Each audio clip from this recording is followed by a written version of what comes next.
June 6, 1944, we launched our attack on Normandy from land, sea, and air. When the smoke of battle cleared, a few desolate acres of France were ours. Ours to hold and expand, if the vitally needed supplies could follow our assault troops and provide them with the power to smash further into enemy territory. Controlling the movement of this vast caravan was the responsibility of the military police, and the performance of this task became just another of the many miracles that contributed to the success of the invasion operation. Before the invasion began, plans for the direction of this tremendous traffic were set in motion at Traffic Control Headquarters in England.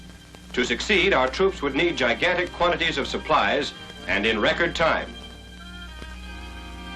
At this headquarters, the Transportation Corps, together with the military police, worked out the invasion convoy's shortest, fastest, and best routes. They saw the British Isles as a great funnel through which the invasion convoy could move down to the southern tip of England, across the Channel, and into France. According to plans made at higher headquarters, the various columns and units that made up the convoy were scattered in bivouac areas throughout the fields and forests of Middle England. Each unit supplied its own food and shelter as it waited in these bivouac areas for further orders. When one unit moved out, there was always another scheduled to move in. There were guns, rations, fuel, and ammunition, ready and waiting for the signal. The signal comes, and this particular unit prepares to move out of bivouac. Each vehicle is assigned the number of the LST that will carry it across the Channel. At a large marshaling area in southern England, all vehicles bearing that number will be grouped to form the boatload unit for that LST. MPs control hundreds of such convoys moving out of bivouac on roads chosen by Traffic Control Headquarters as the most direct routes to the marshaling areas. MPs on these roads speed this equipment to our invading armies. Big guns to blast away at the heart of the enemy. Supply trucks to back up the foot troops. Tanks to roll the Nazi out of France. And recon jobs to scout his defenses.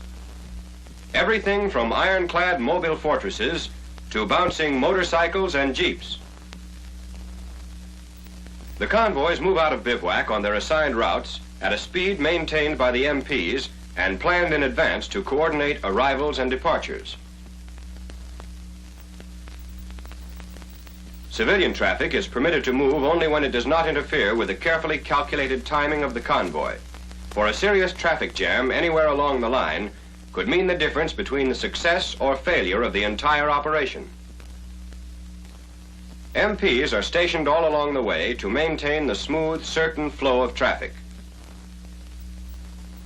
As the convoy draws into a town, it's held up only long enough to receive any last-minute orders or instructions.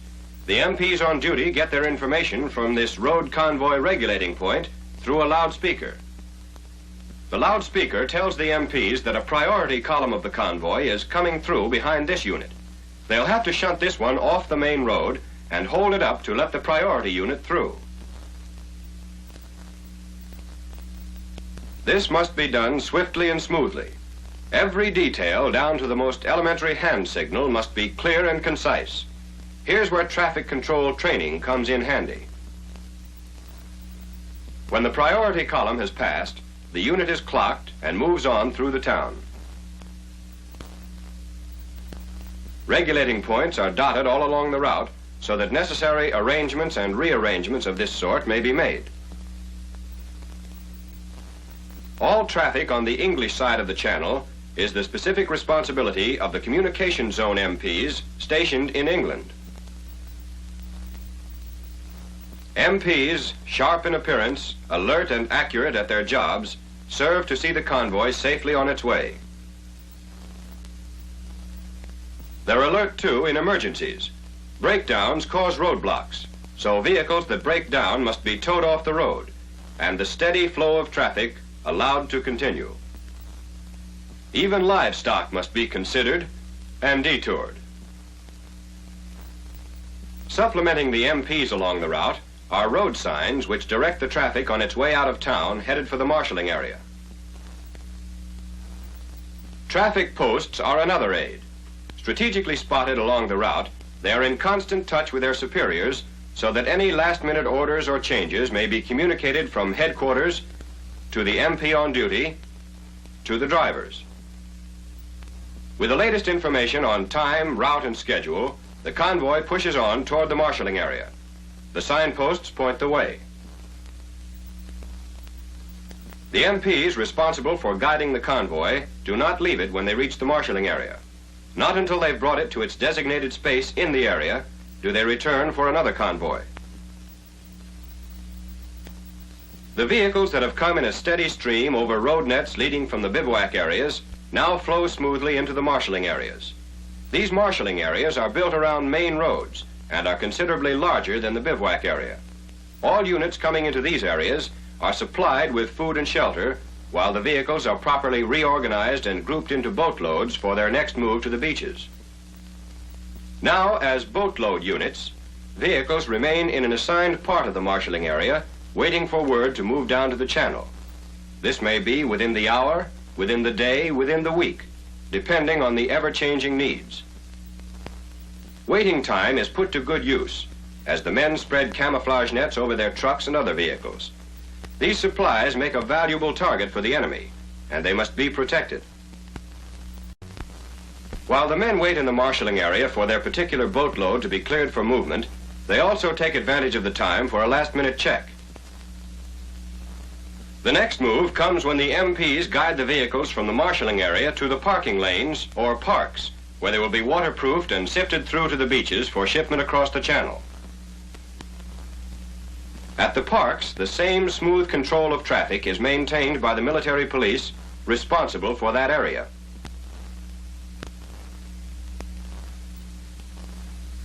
And at no time during the entire operation is a boatload or any single vehicle out of the watchful eyes of the MPs. In the last few yards to the beach where the funnel narrows, the control must be especially vigilant. To facilitate loading, concrete blocks are laid along the beach. These blocks are called hards, and as the vehicles are cleared through the parking lanes, they roll onto the hards and are loaded onto the waiting LSTs. The loading of the LSTs is a cooperative setup. The work is equally divided between the Army and the Navy, and is under the supervision of the hard master. The actual operation of loading an LST is one of the fine arts of war. Notice that all vehicles are put aboard backwards. They must be able to come out fighting. The LSTs carry their payloads across the channel to Omaha Beach, a 5-mile strip of sand on the coast of Normandy. This calls for pinpoint precision, since this is the most concentrated part of the entire traffic funnel. On the beach in France, the setup for receiving the convoy is ready. The MPs are assigned to and work under the supervision of the shore party commander. Their system is in tune with the overall schedule, and when the equipment comes ashore, no time is lost getting it off the beach. Now, more than ever, traffic control is a vitally important problem. Only a short while ago, this was enemy territory, and here the caravan is in grave danger. Because it is so vulnerable, it must be moved inland and given cover. The first step is to get the supplies off the beachhead in double time. Units coming ashore are directed to an assembly area away from the beachhead for regrouping. Here, the vehicles don't delay very long. They move in and out fast, but first they are stripped for action.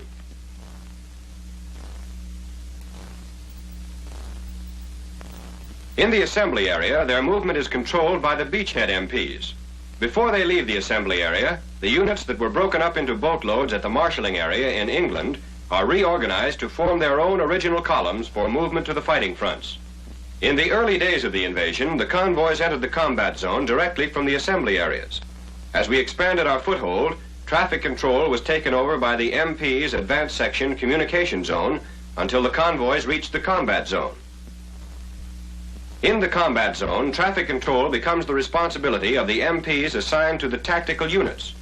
Up to now, they've come along just for the ride. At a separate bivouac, these combat MPs receive specially prepared maps of the local terrain showing the convoy's shortest and best routes from the assembly areas to the fighting front. The battered roads of Normandy complicate their problem. Homemade duplicators speed the task of getting out schedules and routings, and as soon as it's done, the tactical MPs consult the maps of the area to check the section they will cover.